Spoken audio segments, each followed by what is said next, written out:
ये है जी यहाँ का पड़ोस और अखरोट का पेड़। बड़ा खूबसूरत लग रहा है। ये है मेरी जगह अब कुछ दिनों के लिए। आज हम बात करेंगे इलिया भाई के बारे में। जब इन्होंने बताया कि ये हिंदी जानते हैं तो मुझे सच में बड़ा ही अजीब सा फील हुआ। एक रूसी नागरिक मुझसे अच्छी हिंदी बोल लेता है। सच बात ये है कि इनकी जो हिंदी है ये बहुत ही सुंदर है और बहुत ही शुद्ध इनका जो उच्चारण है या व्याकरण है हिंदी का, वो हमसे ज़्यादा अच्छा ये बोलते हैं। इनका हिंदी के लिए जो प्रेम है वो बचपन से है। उसके बाद इन्होंने डिसाइड किया कि ये भारत जाएंगे और हिंदी की एक प्रॉपर पढ़ाई करेंगे और हिंदी रत्न से इनको नवाजा गया है। आज की तारीख में भारत की कई यूनिवर्सिटीज़ इनको जब भी वो होता है हिंदी सम्मेलन तो इनको बुलाते हैं। इनके घर में जहाँ पे मैं रुका हुआ हूँ, जिस कमरे में मैं रुका हुआ हूँ, ये हिंदी के एक ख़जाने से सच में भरा हुआ है। इलिया भाई को भारत से बहुत प्रेम है। इलिया भाई को हिंदी से बहुत प्रेम है। आप सोच भी नहीं सकते। भारतीय होने के नाते मुझे सच में बड़ा गर्व हुआ जब मैं इनसे मिला और इन्होंने फिर मुझे कहा कि आप जब भी अगली बार रूस आएँ तो आप सीधे मेरे घर पे आइए। फिर हम लोग संपर्क में रहे। मैं बहुत पहले आ जाना चाहता था लेकिन बीच में कोरोना वायरस की वजह से फिर आप जानते हैं जो ट्रैवल की जो रिस्ट्रिक्शंस हैं वो बहुत ज़्यादा थी, जिस वजह से मैं ट्रैवल नहीं कर पाया और फाइनली फिर मुझे मौका मिला। आप लोगों का प्यार था, आप लोगों ने कहा कि दोबारा रशिया जाओ, क्योंकि आप मुझे एक और फैमिली के साथ ऑलरेडी देख चुके थे। ये जो रशियन हॉस्पिटैलिटी है यही सब महसूस करने के लिए मैं यहाँ पे आया। लेकिन इस बार अच्छी बात यह है कि मेरे साथ में एक ऐसे व्यक्ति होंगे जिनसे मुझे बात करने में आसानी होगी। रूस में दरअसल ये समस्या है कि यहाँ पे बात करने की बहुत समस्या है, क्योंकि यहाँ पे ज़्यादातर लोगों को ना तो अंग्रेज़ी आती है और ना ही आप रूसी भाषा जानते हैं या बोल सकते हैं। तो ज़्यादातर जो काम चलता था मेरा लास्ट टाइम वो चलता था गूगल ट्रांसलेट से। अभी भी जैसे मैं मॉस्को में था या कहीं पे भी मुझे किसी से बात करनी होती थी तो गूगल ट्रांसलेट जिंदाबाद। लेकिन इलिया भाई के साथ ये अच्छी बात होगी कि मैं इनसे जैसे एक आम भारतीय एक दूसरे भारतीय से बात करता है वैसे ही बात करूँगा।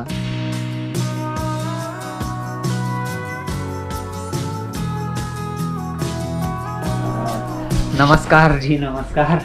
तो ये हैं इलिया भाई और बहुत अच्छे इंसान हैं। इनसे जब मैं संपर्क में आया तो सच में मुझे बेहद खुशी हुई कि मैं एक ऐसे रूसी नागरिक से मिलने जा रहा हूं जो कि हिंदी के बहुत बड़े ज्ञाता हैं। ये हिंदी रत्न से सम्मानित हैं। इन्होंने अपना जो जीवन है भारत में काफ़ी समय तक गुजारा है और बेंगलोर में थे ये। तो सबसे पहले इनसे ही पूछते हैं कि इनका जो हिंदी के प्रति प्रेम है वो कैसा है और कैसे ये सब शुरू हुआ। तो क्या क्या क्या हुआ इलिया भाई, कैसे शुरू हुआ? ये बता रहा हूँ, जो इंसान की तकदीर में लिखा है वो तो होगा। हाँ, वो तो होगा। शुरू में मुझे तो पता ही नहीं था कि एक दिन भारत मेरे जीवन में तो आ जाएगा, क्योंकि मुझे कला में रुचि थी, भले शास्त्रीय नृत्य में, पता है इन सभी चीज़ों में जो भारत से कोसों दूर रहती है। अच्छा। मगर बाद में एक दिन में मेरे जीवन में भाषा विज्ञान का प्रवेश हुआ। अच्छा। भाषा इस तरह हुआ कि मुझे जो चीनी लिपि है हियरोग्लिफ्स जो मुझे देखने को मिले, मैं पागल सा हो गया, ये क्या लिपि है, जीव लिपि है। बाद में मैं देखने लगा कि कहाँ कहाँ कौन सी लिपि है, कहाँ कहाँ कौन सी भाषा बोली जाती है। तो बाद में मैंने जो वर्गीकरण है, भाषाओं का वर्गीकरण है, मैंने 9 साल की उम्र में क्या है रात रात कर सीख लिया और अध्ययन किया। तब मैं 9 साल का लौंडा था। 9 साल की उम्र में आपने ये सब शुरू किया? सब शुरू किया और पता नहीं कैसे मैं चीनी, प्रचलित मिस्र भाषा और मैंने देखा है कि कहाँ कहाँ तुर्की भाषाएं बोली जाती है, ये मैंने तो सब सीख लिया। लेकिन पता नहीं किस लिए मैंने नागरी लिपि पढ़ना सीख लिया। अच्छा। तब मुझे आसानी आ गई। हाँ, ये जो शहनाई वाला था बिस्मिल्लाह खान। हाँ, तो शहनाई की मधुर ध्वनियाँ मुझे बचपन से ही मालूम थी। क्या बात है। सबको ही बताना चाहता हूँ, जो अभी नई पीढ़ी आई हुई है और जो पीढ़ी आ रही है मेरे सामने, मैं पता है उकसा तो है कहना चाहता हूँ कि जब भारत से मेरा प्रेम हुआ था, परिचय जब हुआ था, तब पता है हमारे जीवन में इंटरनेट का नाम तक नहीं था। तो अभी क्या होता है, आजकल ज्ञान की कोई कीमत नहीं है, एक क्लिक से तुम्हारे सामने सारी दुनिया आ जाएगी। हाँ, ये देखिए, ये इन्होंने सबसे बड़ी बात कही कि जब इनका भारत से या हिंदी से प्रेम हुआ उस समय इंटरनेट था ही नहीं। इतना आसान हो गया आज की डेट में कि मैं एक आम रूसी आदमी से अपने गूगल ट्रांसलेट से बात कर सकता हूँ। हाँ, लेकिन आपके लिए ये बड़ा मुश्किल रहा होगा इस समय। बहुत मुश्किल रहा। एक तो बात यह है कि मेरे यहाँ आपको आज दिखाऊंगा जो हमारा एक बृहद पुस्तकालय है जी। तो वहां पर आपको भिन्न भिन्न भाषाओं की किताबें भी मिलेगी पढ़ने की। तो सबसे पहले मेरी परिचय तो हिंदी से नहीं, तेलुगु से हुई। क्या अजीब अच्छा। भाषा है, भारत में इतनी अजीब लिपि लिखी जाती है, क्या बात है, सीखना जरूरी है। मगर बात हुई 4 नवंबर 1994। 4 नवंबर 1994। हाँ, लेकिन इससे पहले मेरे जन्मदिन पर 4 जुलाई को मुझे माँ ने तोहफे के रूप में एक हिंदुस्तानी फिल्म तो खरीद कर दिया। अच्छा। खरीद कर दिया। वो थी फिल्म जागीर, जहाँ जागीर। धर्मेंद्र हाँ, ये जो सिक्किम का ये दगजम्पा हाँ, और ये बंगला है वो चक्रवर्ती, मिथुन चक्रवर्ती। हाँ। अच्छा। तो ये बता रहा हो, भाषा की मधुर ध्वनियों से, संगीत और धुनों से, लोगों की खूबसूरती से, प्रकृति की क्रीड़ा से मैं पागल सा हो गया। ये क्या क्या क्या अजूबा है, मुझे क्या अजूबा मिला है। मैं पागल सा हो गया। मैंने देखा है क्या बात है, कितनी मीठी जुबान है और कितने खूबसूरत लोग हैं, उनको नाचना आता है। तब मैं 11 साल का था। अच्छा। तो मैं पागल सा हो गया और पता है पढ़ने लगा। किताबें तो थी कि कहाँ कलकत्ता है, कौन रणजीत सिंह था। तब पता है मेरे जीवन में पंजाब आ गया कि ये रणजीत सिंह तो मूल पंजाब का वही शासक था, वीर था पंजाबियों का। तो देखने लगा कि कहाँ पंजाब है, हड़प्पा सभ्यता की विकास कैसे कब हुआ, ये तो हम सब स्कूल में ही पढ़ते थे। लेकिन पता है मैं ये सब कुछ पता है डूब के ही सीखना चाहता था। अच्छा। थोड़ी देर में मेरे दिमाग में एक और विचार आया कि मुझे वही मीठी भाषा सीखना बहुत जरूरी है, अनिवार्य है। अच्छा। तो मैं जरूर सीखूंगा, किसी भी हालत में, कुछ भी हो, किसी भी कीमत में हिंदी सीखकर शिक्षक बनूंगा। तब मैं 12 साल का हो गया। अच्छा, 12 साल की उम्र में आपको हिंदी शिक्षक बनने की इच्छा जागृत हुई। तो पता है तब मैं 12 साल का था, किताबें पढ़ने लगा और धीरे धीरे मैं यूनिवर्सिटी में प्रवेश लिया। अच्छा, तो जब आप यहाँ से मैसूर यूनिवर्सिटी गए उस समय आप कितने साल के थे? मैं बताता हूँ। सबसे पहले कहना यह है कि मेरी जो प्रथम भारत यात्रा 2000 हुई थी। 2000 में? 2000, 20 साल हुए। तब भारत एक गरीब सा देश था। और अब मैं ये देख रहा हूँ, ये जो पता है इस आईना में देख रहा हूँ 20 साल पहले भारत क्या रहा और क्या था और अब क्या रहा है। पता है जमीन आसमान का फर्क है। अच्छा। ये भी कहना है कि जब मैं भारत आया था तो मैं बच्चा था और मुझे सिर्फ 3 शहरों को दर्शन करने को मौका मिला। अच्छा, कौन दिल्ली थी, दिल्ली, जयपुर और आगरा। आगरा अभी भी याद है क्योंकि मुझे आगरा से गंदा अब तक कोई शहर नहीं दिखा। मुंबई तो तुलना किया जा सकता है। हाँ। अच्छा। गानों के जरिए, फिल्मों के जरिए, क्योंकि बाद में मेरे संपर्क में तो कुछ देशी भी आए थे, पाकिस्तानी, हिंदुस्तानी कुछ देशी तो आए थे। अच्छा। तो धीरे धीरे मुझे हिंदी आ गई। यानी पता है धीरे धीरे नहीं, मैं रातों भर किताबें ही पढ़ता रहा और यूनिवर्सिटी में, विश्वविद्यालय में पढ़ते समय लेक्चर के दौरान लेक्चर नहीं सुनता मगर हिंदी सीख रहा था, हिंदी सीखता था और कुछ नहीं। मैं पागल सा गया। मैं ये भी जान लिया था कि भारत में हिंदी सभी की भाषा नहीं है। तो मैंने सोचा ठीक है, तो भारत आके लोग तो मुझे भारतीय सोचेंगे, अब एक काली मूछ काली पूछ बनाऊंगा। अच्छा। तो भारत आके फिर 2000 साल हुआ। 2007 में? 7 में हुआ। 13 वर्षों के दौरान जो हिमालय क्षेत्र है, कश्मीर से लेके और कहा मणिपुर तक, अध्ययन करता था। और जो मेरे बचपन के सबसे जो प्यारा राज्य था वो तो हिमाचल था। और मैंने सोचा कि चलो वहां जाके हिंदी सीखूंगा। मगर पता है बात ये हुई कि मैंने देखा कि वहां पर जब सर्दी पड़ती है तो यहाँ पर पता है चूल्हे नहीं चलते हैं। चूल्हे लोग नहीं चलाते कि वहां पर गर्मी काफी क्या है क्रूर, वहां पर सर्दी काफी क्रूर है। मैंने सोचा ठीक है मेरे लिए तो ये सब कुछ नहीं चाहिए।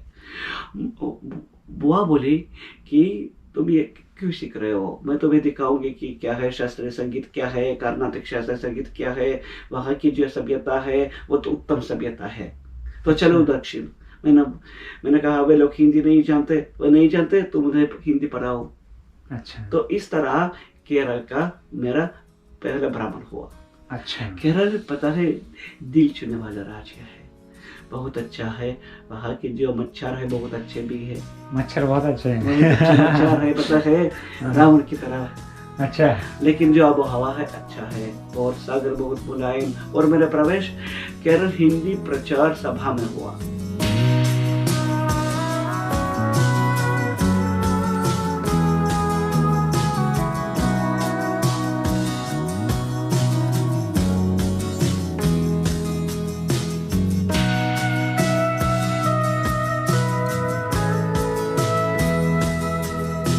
जो आप यहाँ किताबें देख सकते हैं ये सब किताबें हिंदी से भी संबंधित हैं, यानी इन किताबों के जरिए हिंदी पढ़ाई जाती है। अच्छा। कुछ किताबें तो रूस से भी लाई गई, कुछ किताबें तो भारत से लाई गई। और उनमें तो भी अद्भुत किताब है, अद्भुत पुस्तक है, वो है हिंदी भाषा शिक्षण। हिंदी भाषा शिक्षण। क्या बात है। हाँ, तो आगे चल के देखें कि यहाँ पर क्या लोगों को देखने को मिलेगा। हाँ, और इसी किताब के जरिए रूसी विश्वविद्यालय में हिंदी पढ़ाई जाती है।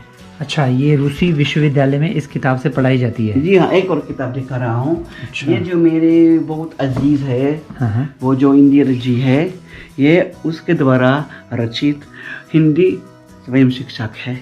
अच्छा। जिसके जरिए वो अपने विश्वविद्यालय में हिंदी पढ़ाते हैं अपने ही किताब के जरिए। अच्छा, क्या बात है। मतलब इसमें जो रूसी छात्र हैं उनको हिंदी सीखने के लिए आसानी रहती है। हाँ, आसानी रहती है। हाँ। वाह। और एक भी किताब है, आपको ऐसी किताब और कहीं नहीं मिलेगी, लेकिन वो किताब मुझे वारोनिर ही मिल गई। ये देखिए, ये हिंदुस्तानी ग्रामर। हाँ। अच्छा। हाँ, अब देखिए 1920 मुद्रण कब हुआ। क्या बात है। तो ये देखिए, हाँ, इस तरह जो व्याकरण यहाँ पर संक्षिप्त में दिया जाता है जो बढ़िया है। पता है इससे बेहतर मुझे और कोई किताब नहीं मिली अब तक। कितने साल हुए हैं, इससे बढ़िया किताब तो नहीं मिली कि आपको। वही अंग्रेजों का ज़माना था, अंग्रेजों के ज़माने की। हाँ, सही बात है। बहुत अच्छी किताब है, बहुत बढ़िया।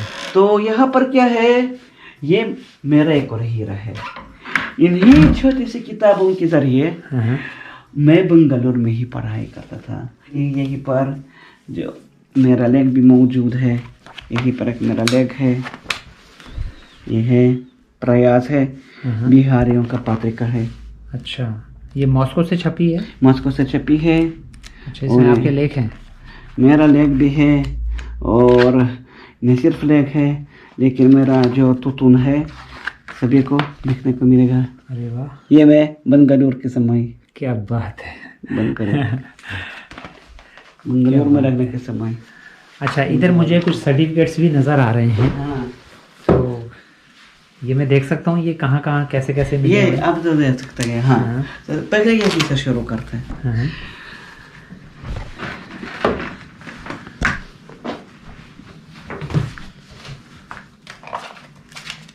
अच्छा, ये है आपके सर्टिफिकेट्स जो ये जो हो रहा है बता रहा हूँ। हम इस तरह शुरू करते हैं, अभी क्रमानुसार ही रखना पड़ेगा। ये आप ये पढ़ सकते हैं, भारत रूस हिंदी अंतर्राष्ट्रीय संगोष्ठी।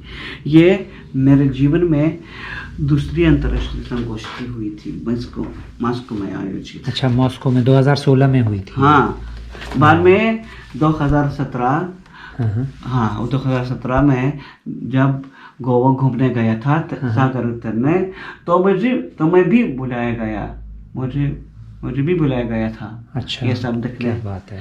और मुझे भाषण देना ही पड़ा। अच्छा, भाषण भी हाँ, पता है ये बात है।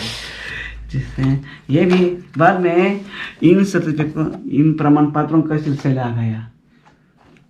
ये बता रहा हूँ, ये मेरा दोस्त जो है वो मूल राजस्थान का है। ये केंद्रीय विद्यालय, हाँ, ग्वालपाड़ा, असम। हाँ, मेरी बात तो उससे होती है, मनीष बसवाड़ा। वाह, तो क्या बात है। ये बता रहा हूँ। ये है लक्ष्मीबाई भावराव पटेल महिला महाविद्यालय सोलापुर। जी, सोलापुर का है। आपको काफी सारी यूनिवर्सिटीज ने, काफी सारे स्कूल ने नवाजा हुआ है। ये जो बीकानेर का भी है। कहाँ का? बीकानेर का है। अच्छा, औरंगाबाद का है। औरंगाबाद में बीकानेर कहाँ है? वो बीकानेर का है। ये कहाँ का है? क्या ये भी है राष्ट्रीय वेबिनार, ये भी है। यहाँ पता नहीं कि बहुत सारे आपके बहुत सारे। और ये भी बता रहा हूँ, 2018 मॉस्को में 15वां हिंदी अंतर्राष्ट्रीय सम्मेलन का आयोजन हुआ। तो मैं इस सम्मेलन का एक उपायोजक भी हूँ। अच्छा। क्योंकि यहाँ लोग आए थे, 70 से ज्यादा जो हिंदी लेखक होते हैं यहाँ बुलाए गए मॉस्को। अच्छा। उनके लिए ना खाने का प्रबंध हुआ था, ऐसा कुछ भी नहीं था, और किसी को उसकी जानकारी नहीं थी। तो मैंने 2 बसों को मॉस्को में घुमाया। अच्छा। मेरी 2 बसें थी। अच्छा। एक और भी गाइड था रूसी, मगर ये रूसी गाइड तो अलग चीज है। हाँ। इस सम्मेलन में रूस की तरफ से कोई प्रतिनिधि नहीं था, केवल अच्छा। मैं। क्या बात है। रूस की तरफ से मैं केवल प्रतिनिधि था। तो ये सारे आपको वहां से मिले हुए हैं? हाँ, ये भी मॉस्को से मिला। अच्छा, ये आपको मैंने मॉस्को बता रहा हूँ ये किस काम के लिए है। मैंने हिंदी, इंग्लिश, पंजाबी पढ़ने की जो किताब है, अभी देख रहा हूँ। ये कहाँ है, ये कहाँ है, वो अभी तो ये दिखा रहा हूँ। ये क्या है चीज है? विश्व की पहली पुस्तक जो आपको रूसी, हिंदी, पंजाबी और अंग्रेजी 4 भाषाएं एक साथ सिखाएगी। तो यहीं पर मेरी भी तस्वीर आ गई है। तो मतलब आपने ये बुक लिखी है? मैंने नहीं लिखी, अनुवाद किया। मैं अनुवादक। अच्छा, अनुवादक हैं आप। साथ में ये कहना बहुत जरूरी है कि मैंने सिर्फ अनुवादक, मगर मैं सरकारी अनुवादक, अदालती अनुवादक हूँ। सरकारी अनुवादक जी। दरअसल इलिया भाई एक यहाँ पे सरकारी अनुवादक के तौर पे भी काम करते हैं। जब भी रूस की सरकार को कभी भी हिंदी के से संबंधित अनुवाद की ज़रूरत होती है तो सरकार को इनको याद करना पड़ता है। ख़ास करके अदालतों में इनको ले जाया जाता है स्पेशल। और ये बड़ी एक हैरानी की बात है, इतना सारा जो ख़जाना अभी आपने देखा। सच बात ये है, मैंने किसी विदेशी के घर में इतना सारा ख़जाना नहीं देखा। हिंदी के लिए इनका जो प्रेम है, भारत के लिए इनका जो प्रेम है, वो सच बात ये है कि एक अगले दर्जे का आप कह सकते हैं। तो मुझे सच में बेहद खुशी हुई और आपसे मिलकर सच में बेहद खुशी हुई कि आपने मुझे यहाँ पे बुलाया और मुझे आपके साथ यहाँ रहने का मौका मिला। उसके लिए मैं आपका बहुत बहुत शुक्रगुजार हूँ।